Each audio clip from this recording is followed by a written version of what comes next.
Kumusta sa lahat, mahal na mga manonood, maligayang pagdating sa aking channel.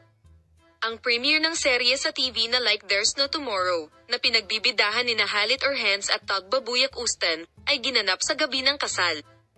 Ang premiere ng pinakaaabangang serye, na parang walang bukas, na pinagbibidahan ni Tug Babuyak Ustan at Halit Orhans, ay ipapalabas sa gay media sa ika-14 ng Pebrero, at ang premiere ay ginanap kagabi. Naakit ni Buyak Ustan ang lahat ng atensyon sa kanyang estilo ng gala.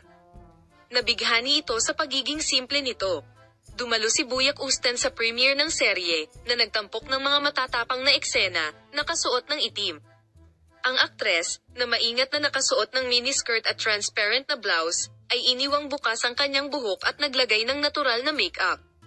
Ang dakilang Ustan, na umakit ng atensyon ng lahat sa kanyang simple at eleganteng kombinasyon, ay nakatanggap ng buong marka.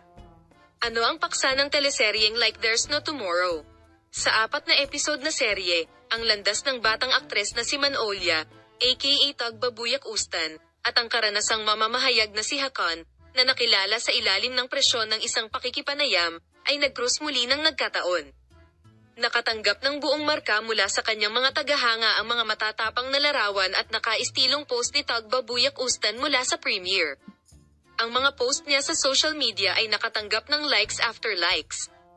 Ang mga tagahanga ng Tug Babuyak Ustan ay nakakuha ng atensyon sa social media sa pamamagitan ng pagdaragdag ng mga larawang ito ng magandang aktres sa hashtag.